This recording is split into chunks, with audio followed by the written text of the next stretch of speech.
No tere jälle. Meil on Eesti kirjanduse päev praegu ja siin ja meil on Eesti raamatu aasta. Meil on Eesti Rahvusraamatukogu.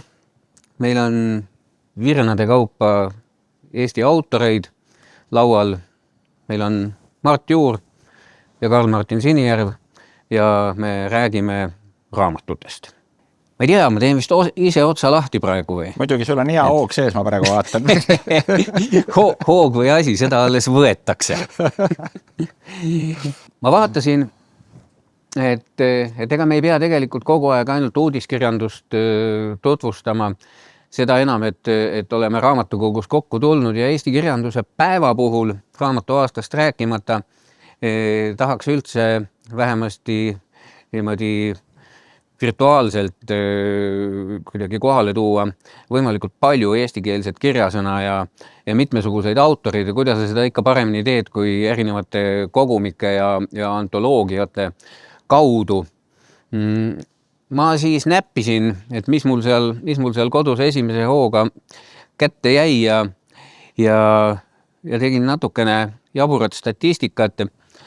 No näed, mul on siin näiteks selline raamat kõigepealt 1936 välja antud, ilmselt 35. aasta raamatu aasta tuules Jaan Kärneri kirjutatud või kokku pandud 150 aastat Eesti luulet.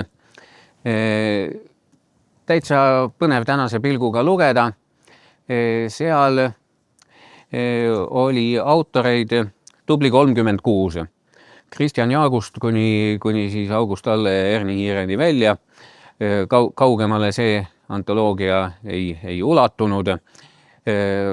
36 luuletajat. Ja eks Eesti kirjandus oli tol ajal tõepoolest oluliselt noorem. Eesti luule 150. Praegu siis, kui arvesse võtta, et see oli aastast 1936, siis võib varsti hakata ootama Eesti luule 250 aastat.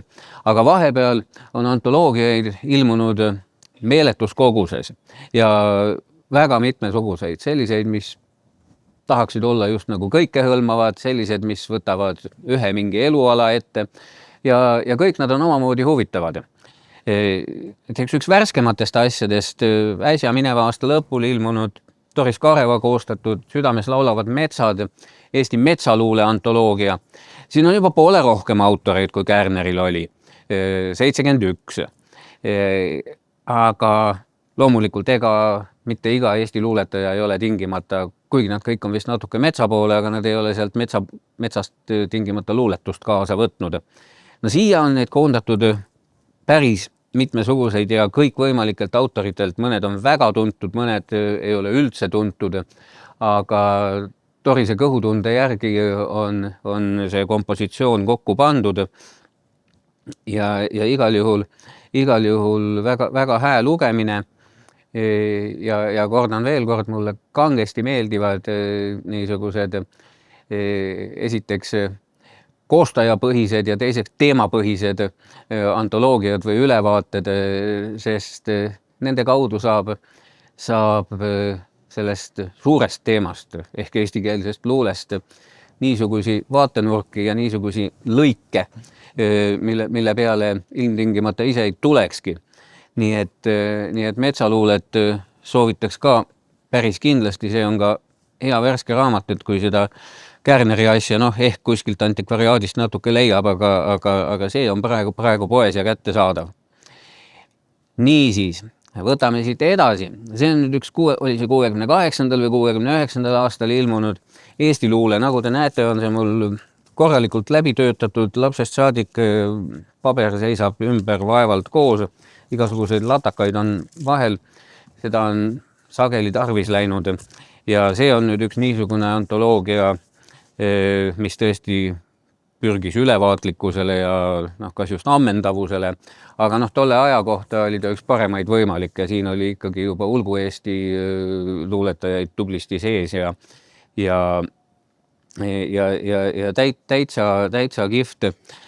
täitsa kihvt asjakene. Ja kui ma õigesti mäletan, siis oli siin 120 luuletajat. Nii et siis 36. aasta 36 juurest oleme 68. aastaks jõudnud 120 juurde. Täitsa tugev tulemus ja tõhus raamat kannatab lugeda siiani, kuigi tuleb tunnistada, et eks sellest on juba aastakest 56 möödas ja uusi ja uuemaid luuletajaid on kõvasti peale kerkinud. Mis viib meid järgmise luuleantoloogia juurde? Tolle ilmumisest on nüüd juba vist aastakest 4 möödas, aga see on üks paksemaid ja vägevamaid nii-öelda žanri või teemaantoloogia, see on Vladislav Koržetsi koostatud Eesti kalaluule antoloogia. Ja see on kõva sõna, see näitab tõesti seda, et luuletusi kirjutavaid inimesi Eestis on päris palju. Kui seni rekordi pani see 120 luuletajaga antoloogia, siis siin on 267 autorit. Et ma ei tea, kas eestlastele meeldivad kalad või on Koržets lihtsalt ülimalt põhjalik inimene selle teema peal või on luuletajaid roppu moodi juurde kasvanud või kõike seda korraga. Aga see kalaluule antoloogia on üks ütlemata mõjuv asjakene. Siit leiab ikka säherdusi autoreid, kellest ei oleks osanud arvata sedagi, et nad üldse luuletusi kirjutanud on, sest nad on kuidagi hoopis muude asjade pealt tuntud. Saati veel kalaluulet, aga näe, Vladislav on selle kõik üles leidnud. Ma ei tea, kuidas ta seda täpselt tegi ja kui kaua ta seda koostas.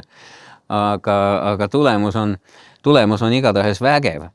Päris paslik oli siukse luule sissevaatega seda tänast kirjanduse päeva juttu siin hakatada ja need ja paljud muud antoloogiad on kindlasti seda sorti kraam, mida ma soovitaksin nii sissejuhatuseks kui edasi jõudnutele, kellel vähegi luule huvi pakub. Sest luule on üldse seda sorti kraam ju, kus harva võtad ette ühe terve poeeside kogu ja loed selle otsast otsani läbi. Sa nii ehk teisiti avad teda mõne koha pealt, loed natuke, paned tagasi teinekord, avad teise koha pealt. Antoloogias on keegi need avamised sinu eest juba ära teinud ja sa saad mitu asja kätte. Sa saad autori kohta üht-teist teada, sa saad ühe võimaliku ülevaate eestikeelsest luulest ja lõppude lõpuks vaatega sellesse teemasse. Meil on armastusluule antoloogiaid, meil on Isamaa luule antoloogiaid, võta üks ja viska teist ja kusjuures erinevalt tavalistest luulekogudest antoloogiad müüvad ka päris hästi. Ja tundub, et inimestele nad meeldivad ja ju neid tuleb juurde. Kas sina, Karl, oled kirjutanud luuletuse metsast või kalast? Antoloogiate koostajate arvates olen. Ma leidsin endast mõlemast. No vaata, aga kalamehed ongi ju, esiteks kalamehel on ju hästi laialt aega käes, ta istub seal jõe või järve ääres. Ja loed luuleraamat. Kui ta ei loe luuleraamatut, ta vaatab seda õngekorki ja siis ühel hetkel tekib mingi rütm, sa hakkad kujutlema, kes seal veepinna all elavad ja varem-hiljem sinus võib tärgata luuleta ja kõige suuremad luuletajad muidugi need kalamehed, kes räägivad, kuidas neil kalasaak oli, et kui nad koju jõuavad, siis need säinased ja kohad kasvavad aina pikemaks. Tõesti, et antoloogiad on tore žanr. Lisan sellesse valikusse, mida Karl Martin välja pakkus, kindlasti üks väga naljakas ja huvitav kogumik on Viinakuu, mille koostas Udo Uibo aastaid tagasi, mis on Eesti siis alkoholi teemaliste luuletuste kogumik. Et väga huvitav ja jällegi, eks ole, see on täpselt samasugune teema nagu mets või ükskõik mis muu asi. Sa mainisid Kärnerit ja mul läks kohe süda soojaks, sellepärast, et ma mõtlen tegelikult Jaan Kärneri peale päris sageli ja see juhtub tavaliselt siis, kui üks minu jalgrattamarsruut käib läbi Elva. Ja alati, kui ma Elvasse rattaks sisse, siis mul tuleb meelde Jaan Kärneri, siis kohe seal tuleb tõdevus, see Elva linna slogan, mille ma kunagi Elva linnale välja pakkusin, aga mida Elva linn ei tahtnud, linn, mis ajab luuletaja hulluks. Ja siis teine, mis ma samuti ütlesin, et pange tunnuslauseks, et Elva on väga läbimõeldud linnaruumi kasula, et surnuaed asub lasketiiru juures. ja jälle see neile ei sobinud, et me näeme seda, kuidas ütleme, talendikate jalgratturite pingutused ei leia mõistmist linnavõimude poolt. Ja, et sa tegid väga isuäratava ja tõesti jah, antoloogiad on toredad. Sõnarine 2, kas see oli 3 kõidet või oli 2?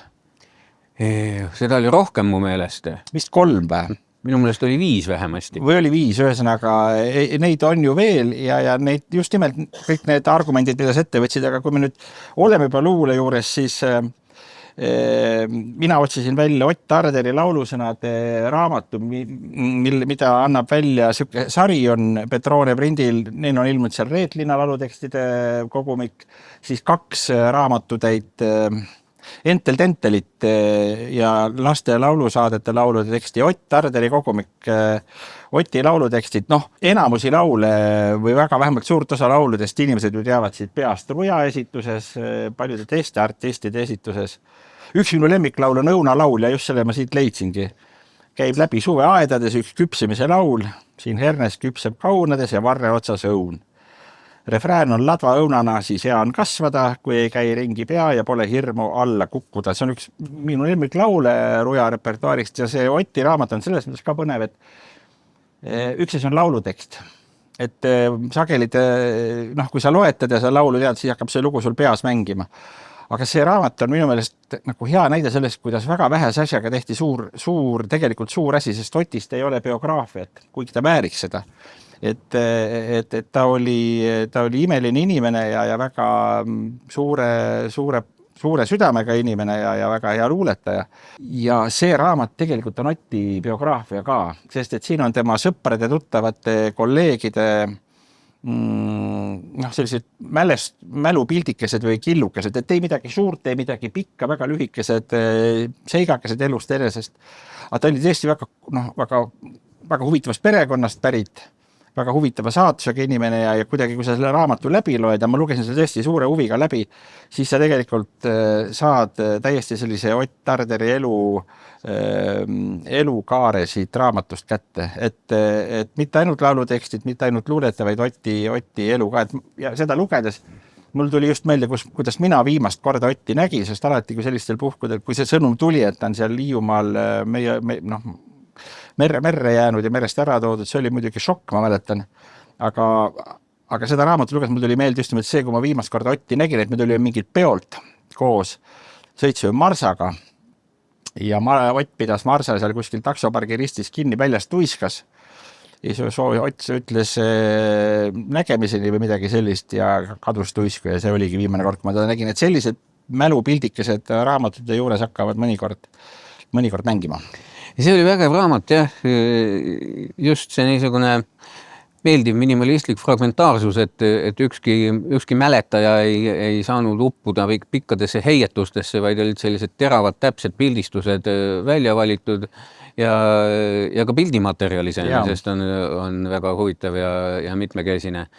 Ja teine asi, need samad QR-koodid, et sul on võimalik neid laule kuulata, eks ole, pildistad oma telefoniga ja sul hakkab laul mängima.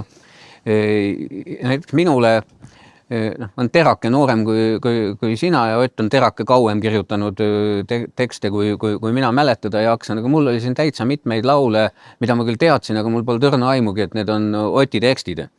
Nii et mul oli siin päris palju süükst uudisväärtuslikku ja ootamatut ka. Laulutekstidega juhtub seda alailmast, näiteks Reetlinna raamat, mis oli selle sarja esimene teost, pakkus mulle samasugused üllatused. Ma teadsin ammu ilma näiteks laulu Pärlipüüdja, Kuuma päikese eest merre sukeldunud maa, Karavani kõige suurem hitt. Aga ma ei teadnud millegipärast, et see on Reeda tekst. Ja see oli veel selliseid lugusid, et see laulutekstide värk on minu meelest hästi tore, et seda sellisel viisil väärtustatakse ja seda sel viisil välja antakse. Jah. Mitte kõik laulutekstid ei mõju silmaga lugedes üldse mitte veenvalt. Jah, sest seal peabki inimese elu ja see lauluteksti. Siin oli nii naljakad mälestus, kuidas vaene Marju Lenik nägi kurja vaeva Oti käest kätte saada mingi loo teksti, aga see oli veel see, kus internet ei olnud ja Ott elas kusagil seal Kassisaba kandis ja siis vaene Marju Lännik kontsaga kingad jalas ja kaunis soeng peas pidi siis koputama Oti akna peale ja käima ümber maja ja siis Ott ei teinud jälle ust lahti ja siis ühesõnaga, aga see lõpuks saadi tekst kätte, tekst oli väga hea. Ja ega Marju polnud ainus, kes seal ukse taga ja akna taga kraapimas käis, aga kellelgi ei jäänud lõpuks ka tekst saamata. Absoluutselt, et nii ongi, just. See on üks väärt teos igati, aga sul on neid siin veel, ma vaatan. Jah, ma olin kuidagi Lähme luule juurest ära nüüd natuke. Me ei lähe luule juurest, me jääme luule juurde, et ma tahtsin tegelikult kaasa võtta, aga ununes välja otsitud 3 raamatut, ununesid kodus laua peale ja selgus, et muidugi kõik nad on välja laenud, et siin raamatukogus ka, et tegu on väga populaarsete teostega. Ja tõesti, et Gregor Kulla peenar, ta kandideeris luule kategoorias minu meelest ja temast ka kirjutati kui luule teosest, mis ei ole vale, sest et tema žanr on tegelikult nagu litaania või selline pikk monoloog ja see on nüüd maitse asi, kuidas seda nimetab, kas ta on luule või proosa, aga see Kulla teos mulle väga meeldis, esiteks sellepärast, et ta on Põlva poiss. Mina lõunaeestlasena alati hoian kõikidel lõunaeestlaste tegemistel silma peal ja teiseks mulle meeldis see, et ta ei hoia tagasi. Et ta teeb seda, mida sageli võib-olla inimesed ei taha teha. Ta kirjutab üsna julgelt ära, mis ta asjadest arvab. Ja kirjutab väga hästi ja kirjutab ka väga naljakalt. Tal on tohutult selline sarkastiline huumori veel. Ja pealegi mulle tundub, et ta on mingi sellise kirjanduse algataja Eestis, mis sellist žanri Eestis meil väga pole. Näiteks Austria kirjanduses Toomas Bernhard, et kui te olete Toomas Bernhardi lugenud, siis Toomas Bernhardi žanr tegelikult on sõim.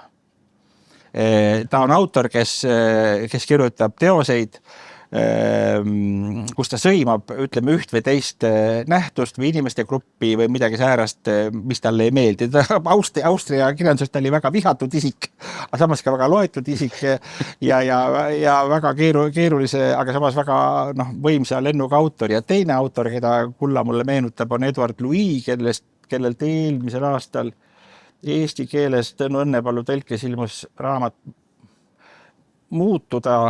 Muutumine meetod vist või mis see pealkiri oli. Et see on ka lugu sellest, kuidas ühest väikesest Prantsuse tööstusalevikust pärit poiss või noormees üritab välja tulla sellest nagu saatuse poolt määratud keskkonnast ja jõuda elus edasi. Et see on selles mõttes huvitav juhtum, Gregori juhtum mingis mõttes sarnane, kuigi Eestis need klassivahed ja need sotsiaalsed barjäärid ei ole nii kõrged kui Prantsusmaal. Aga see raamat ja nad mõlemad tekitavad tegelikult selle asja, panevad mõtlema selle peale, mis asi on tõusiklus näiteks ja kuidas sellesse suhtuda. Et a priori Eesti kirjanduses tõusikluseks on nimetatud kõiki neid inimesi, kes ei ole rahul selle situatsiooniga, kuhu nad on sündinud. Samas, me kõik oleme ju tõusikud, me kõik oleme pärit talurahva hulgast, meie kõik esivanemad on kusagil olnud kellegi pärisorjad või teinud mingit sellist asja, me oleme kuhugi välja jõudnud ja ses mõttes see termin, seda ei saa nii nagu miinusmärgiliseks lahterdada minu meelest, et see on just nimelt sellised asjad, mille peale tasub mõelda, vaat see Gregori raamat pani ka selle peale mõelda, sest tegelikult tundub küll, et mis seal on Põlva, Tallinn ja nüüd õpib ta Viinis, eks ole. Aga ei tea midagi, see vahemaa Põlvast Tallinnasse võib olla päris pikk, et iseasi on, kas alati peab tahtma Põlvast ära minna või juhtun, et sa tahad, näiteks mina olen ise Otepää poiss ja ma kogu aeg ootan seda ideaalset seisundit, millal ma saaksin Otepääl hästi palju olla. Aga samas ma saan ka aru, et kõikidele see ei sobi ja sageli inimesed tahavad vahetada sünni ja sina oled üldse Harju tänavüks, et sina kuulad suu ammuli praegu, et millest käib jutt. Et sina ei saa sellest aru, aga vaata, meie sugused saavad aru. Ei, sellised asjakesed nagu Kulla tekstid ja tihti peale on just niisugused žanrilises mõttes piiripealsed asjad kõige põnevamad, et sa ei saa teda kohe ära lahterdada, et ahah, see on luule, see on kindlasti hea luule, see on natukene kahtlane, aga igal juhul luule. See on kindlasti jutustus, romaan, novell, mis iganes. Aga need, kus paneb natukene kukalt kratsima ja teistmoodi pilguga järele mõtlema, see on põnev. Pealegi on ikkagi see huvitav, et sa saad, mulle meeldib see, kui sinu ees või lugeja ees, minu ees siis avatakse mingisugune uks kellegi maailma, mida ma ei ole teadnud. ja ma saan võib-olla teada, mida inimesed mõtlevad, millest nad räägivad. Ja see on kuidagi palju harivam kui mingisugune internetivärk, et raamatu lugemine selles mõttes on hästi sümpaatne, et sa oled seal tekstiga kahekesi. Et sul on ees tekst ja sina loed. Ja mitte nii, et samal sinna teksti kõrval ilmub näiteks mingi Jürgen Ligi kommentaar, et see on täielik jama ja et see on, ja siis, et sa oled tekstiga kahekesi ja sind ei mõjuta kõrvalised hääled. Et sa saad sellele rahulikult selle autoriga suhelda, et see on minu meelest lugemise võlu tänapäeval. Füüsilise raamatu kui sellise lugemise. Samas on väga huvitav lugeda neid raamatuid, mis on näiteks raamatukogudes olnud kaua aega. Ma mäletan, kui ma õppisin ülikoolis, siis minu distsipliinide hulka kuulusid ka Lenini teosed. Ja küll oli tore võtta neid raamatukogu riiulitel, neid Lenini teosed ja seal olid siis põlvkondade tudengid tõmmanud alla jooni küll, ja ei või olla. Ja ühesõnaga, et sellised kommentaarid on väga proto-internet. Ja, et see oli väga tore, et see lisas kohe vunki sellele asjale. Oota, kas sul on veel mingisuguseid neid raamatuid, mida sul ei ole, aga mis sul on peas? Jah, et tahtsin ka soovitada Katrin Ruusi novellikogu Prügimaja Dionüüsus, mis oli eelmise aasta minu meelest üks huvitavamaid novellikogusid üldse, et Katrin Ruus kirjutab, see üldiselt selle raamatu maailm on Tartu. Ja just selline Tartu, mida mina natukene tunnen, ta ei ole see Tartu, kes õudselt pingutab nüüd sükut ehitada ja tahab jõuda kaugele Euroopasse, vaid see on just nimelt see Tartu, mis tegutseb seal Kivastiku lokaali ümbruses ja kusagil nendes linnaosades, et väga sümpaatne, natukene kohmetu, natukene kohmakas, kogu aeg juhtub midagi, asjad ei lähe nii, nagu ta on plaanitud ja väga naljakad lood, väga hästi kirjutatud ja seejuures väga südamlikud ja kui Katrin võtab ette mingi tõsise teema nagu näiteks surm või armastuse lõppemine või armastuse puudumine, siis ta kirjutab seal ikkagi nii, et see on kirjutatud. Et see ei ole mingisugune pulli tegemine, see ei ole mingisugune plära, vaid see on just nimelt hästi korralik kirjandus. Ja samuti unustasin ma kaasa võtta Piret Raua eelmisel aastal ilmunud romaani Keedetud hirvede aeg, mis ma vahel väga õudselt rõõmustan, et ma ei pea tegema neid aasta kokkuvõtteid, mis ilmuvad näiteks Loomingus. Et ma saan aru, kui aastat kokkuvõtte inimene on pidanud raamatukogust välja tooma kõik eesti keeles ilmunud materjalist, peab seda lugema ja siis sa tajud ühel hetkel, et inimene on ärritunud.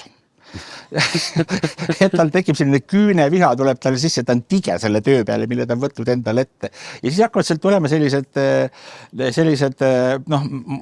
kriitika on kriitika, see on arusaadav, aga ülevaataja töö on minu meelest hästi õudne, raske mina seda kunagi teha, kui minult keegi küsiks, milline Eesti romaan mulle eelmistest aasta asjadest nagu kõige rohkem on meelde jäänud või kuidagi liigutanud või mille peale ma mõtlen sageli tagasi. Kas või näiteks selle sinu kodupiirkonna Harju tänava ja selle vanalinna peale, siis see on Pireti raamatus kõik olemas. See on siis 80 aastate lõpp ja sealt edasi, see on see muutuste aeg. Täna just selline ilm oli täpselt selline nagu tänane ilm on just selline nagu Eesti NSV lõpuaastatel. Niuke pime, vihmane tänavad on hästi hallid, kõik on siuke, tundub, et annaga olla ja täpselt, et vaat ka see meeleolu on selles Pireti raamas on ühed tüdruku suureks kasvamise ja tema vanemate lugu ja kui on üks raamat, mille peale ma mõtlen sageli ja mis mulle meelde tuleb erinevates situatsioonides, siis on see Pireti raamat. Ja nüüd ma olen need raamatud, mis ma koju ära jätsin, olen ilusti teile suusõnal ümber jutustanud. Näed, jah, sa mainisid siin seda Katrin Ruusi novellikogu ja nüüd ma võtsin lihtsalt kaasa esimesed paar raamatut, need on vist tegelikult siit ka läbi käinud, ma olen neist juba kirjutanud, aga lihtsalt illustreerimaks. Ma natukene jätkan seda antoloogia põhist lähenemist. Mul siin kaasas on hetkel ainult see niinimetatud lootusekeskne ulmekogumik Kübeke elutervet vihkamist, kus on täitsa elusad ja uuemad fantaasiakirjanikud Eestist ja siis kuhu kaane peale on kirjutatud antoloogia, Eesti fantaasiakirjanduse antoloogia Põhjakon. No siin on tõesti Kreutzwaldist ja Tammsaarest ja Ristikivist kuni autoriteni, kes ka siin esinevad. Aga mis ma tahtsin, miks nad tegelikult kaasa sai võetud, on too, et mulle hirmsasti meeldivad ka säherdused lühijutukogumikud, olgu see siis Eesti novellisari või Hargla tegi kunagi õudse Eesti ja neid, ütleme, fantaasia, ulme ja õuduskirjanikel on neid kogumikke ikka päris palju nii ajakirja kui almanahi kui raamatu kujul siin läbi aastakümnete tulnud. Ja miskipärast samamoodi on aastakümneid vähemasti kirjastajad rääkinud, et no vot, novellikogusid ei ole mõtet teha, et keegi neid ei taha osta ega lugeda. Ma ei saa sellest päris hästi aru, sest mu meelest novellikogu eriti inimesele, kes ei loe väga palju või selline juttude antoloogia või mingisugune kokkupanu, olgu siis teema või muu põhine, on just nagu üks suurepärane asjake, sest ühe lühema jutu jaksad sa ikka õhtul läbi lugeda, kui sind ka paks romaan hirmutama hakkab või mõtled, et okei, et hakkan lugema, aga et millal mul jälle selleks aega on või nii. Aga kui sa võtad hea valimiku, siis esiteks sa ei pea sealt kõiki jutte lugema, sa võid sealt mõne valida, aga sellest on rõõmu kauemaks. Ja mina hirmsasti armastan selliseid kokkupanusid. Mõnes mõttes samadel põhjustel nagu luule omi, et sa saad vaadata koostaja maitset ja põhimõtteid, aga teisest küljest see, et sa leiad ootamatuid asju, mille otsa sa muidu ehk ei olekski komistanud, kui need asjad on võib-olla ilmunud ainult korra kuskil kirjandusajakirjas või lehesabas või saati veel mingil internetilehel, mille olemasolustki sa teadlik ei ole. Siis kui niisugune asi kokku pannakse, minu meelest see on inimesele, kellele meeldib lugeda, aga võib-olla mitte liiga palju korraga, on see täiesti perfektne formaat. Jaa, et täna on tõesti, sa mainisid, ja me teame kõik, et täna on Eesti kirjanduse päev, et mul oma hommikul üles ärkasin vaata, mida rahvas internetis teeb. Nii tore oli vaadata, et Tanel Kiik oli saanud juba kätte filmikaanega Tõe ja õigus ja istus diivani peal. Ja oli teinud endast pildi. Ja siis mul tuli meelde, et siis ma mõtlesin, et huvitav, miks Jüri Ratas nüüd, mis nüüd Jüri teeb, et miks, et tavaliselt on Jüri ikka juba hommiku vara jalul, aga oli vaja natuke oodata ja pärast lõunaks oli ka Jüril pilt tehtud, istus süles Lennart Meri õbevalge. Et ses mõttes on nii tore, kuidas inimesed leiavad üles tee sellel päeval, kus on kirjanduse päev, leiavad üles tee raamatu juurde. Jaa. Kaupo Meiel oli täna väga tore Tõe ja õiguse teemaline kahtlustan, et ta oli selle jutukese kirjutanud selle jutukese Tanel Kiige pilti vaadates. Võib küll olla, sest see oli piisavalt lühike, et võib kahtlustada, et see on praegu ja eksprompt tulnud.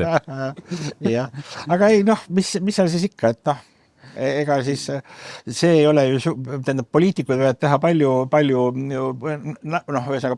naljakamaid asju, et see, kui ta on raamatuga, on jumalast okei, lasta olla pealegi.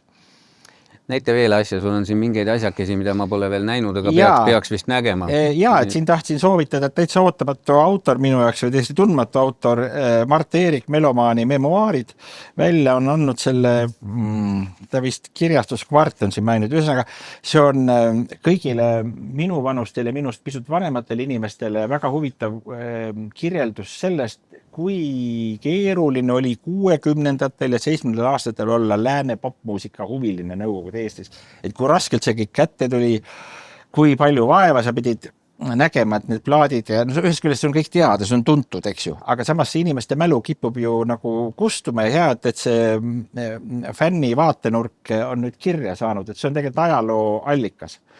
Ja veel sellepärast ka oluline, et ega popmuusikast Eestis raamatuid liiga palju ei kirjutata ja sellist fänniraamatut pole üldse varem olnud ja see Mart-Erik mul oli väga sümpaatne sel tundus mulle olevat, siin on ka veel, kes mäletab sellist koomiksi autorit nagu Sasja ehk siis kas ta oli Andres Hader? Andres Hader, jah, ma olen tal küll kunagi Tartus külas käinud, ta elas seal, kas oli Tolstoi või Tähe tänavas, et ta on legendaarne EUE mees ja vaat tema neid pilte oli veneaegne ajakiri Noorus alati, ta oli väga iseäraliku joonega ja tal oli siuke koomiksi kangene nagu Alice, mis tema pildid mõjusid niisuguses Nõukogude Eesti karikatuuri kontekstis väga teistmoodi.